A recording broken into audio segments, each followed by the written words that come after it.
തൃശൂർ പാർലമെന്റിന് ശേഷം തിരുവനന്തപുരം കോർപ്പറേഷൻ ബിജെപിക്ക് ലഭിക്കാൻ കാരണം മുഖ്യമന്ത്രി തന്നെയെന്ന് പറഞ്ഞു വയ്ക്കുകയാണ് കെ.സി. വേണുഗോപാൽ. നമ്മൾ വീണ്ടും തൃപ്പൂണിത്തുറയിലേക്ക് പോവുകയാണ്. അവിടെ നഗരസഭയിൽ ബിജെപി ഭരിക്കാതിരിക്കാനുള്ള നീക്കങ്ങൾ നടത്തുകയാണ് കോൺഗ്രസ്. അതുപോലെ തന്നെ അതുമായി ബന്ധപ്പെട്ടുള്ള ചർച്ചകൾ നടക്കുന്നു. എം.കെ. ഷുക്കൂർ വിവരങ്ങൾ നൽകും. ഷുക്കൂർ, നഗരസഭയിൽ ബിജെപി ഭരണത്തിലേറാതിരിക്കാൻ എന്ത് മാർഗവും സ്വീകരിക്കും, അല്ലെങ്കിൽ താഴെ ഇറക്കാനുള്ള നീക്കങ്ങൾ സജീവമാക്കി കോൺഗ്രസ് നിലനിർത്തുന്നുണ്ട്. പക്ഷേ അവിടെ എങ്ങനെയാണ് CPM-ന്റെ ഒരു പ്രതികരണം വരുന്നത്? ഒരു നീക്കുപോക്കിന് മുതിരുന്നില്ല CPM എന്നാണോ മനസ്സിലാക്കേണ്ടത്?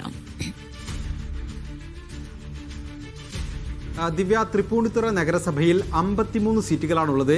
27 സീറ്റുകൾ വിജയിച്ചാൽ മാത്രമേ കേവല ഭൂരിപക്ഷം ഉണ്ടാകൂ. എന്നാൽ BJPക്ക് 21 സീറ്റുകളിലാണ് വിജയിക്കാൻ കഴിഞ്ഞത്.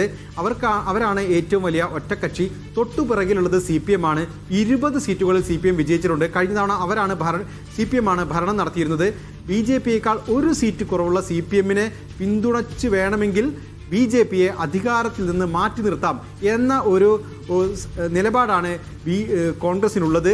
അതുകൊണ്ട് തന്നെയാണ് കെ ബാബു, തൃപ്പൂണിത്തുറ MLA കൂടിയായ കെ ബാബു അത്തരത്തിലൊരു സമീപനം, അതായത് BJPയെ അധികാരത്തിൽ നിന്ന് മാറ്റി നിർത്താനുള്ള ഒരു സമീപനം ഞങ്ങൾ സ്വീകരിക്കും എന്ന് പറഞ്ഞ് മീഡിയ വണിനോട് പ്രതികരിച്ചത്.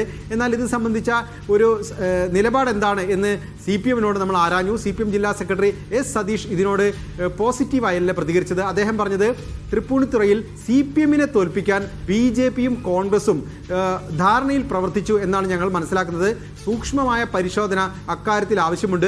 മൂന്ന് മുന്നണികളായാണ് മത്സരിച്ചത്, പിന്നെ എങ്ങനെ ഒരുമിച്ച് ഭരിക്കും എന്നൊരു ചോദ്യം അദ്ദേഹം ഉന്നയിക്കുകയും അത്തരത്തിലുള്ളൊരു കോൺഗ്രസുമായി സഹകരിച്ച് BJPയെ അധികാരത്തിൽ നിന്ന് മാറ്റി നിർത്താനുള്ള ഒരു സമീപനം സ്വീകരിക്കില്ല എന്നൊരു സന്ദേശവുമാണ് അദ്ദേഹത്തിൻ്റെ പ്രതികരണങ്ങളിൽ നിന്ന് ലഭിച്ചത്. എന്തായാലും നിലവിൽ BJP അവിടെ ഭരണസമിതി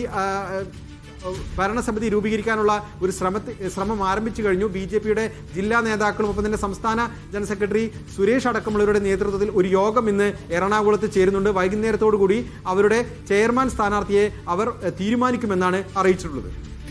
എന്തായാലും തൃപ്പൂണിത്തുറയിൽ ഒരു ട്വിസ്റ്റിനാണ് സാധ്യത. അവിടെ നഗരസഭയിൽ BJP ഭരിക്കാതിരിക്കാനുള്ള മാർഗങ്ങൾ ആരായുകയാണ് കോൺഗ്രസ്. പക്ഷേ അങ്ങനെ ഒരു നീക്കുപോക്കിന് മുതിരുന്നില്ല CPM എന്ന് വേണം മനസ്സിലാക്കാൻ. പക്ഷെ വരും മണിക്കൂറുകളിൽ അതിലെന്തും സംഭവിക്കാം.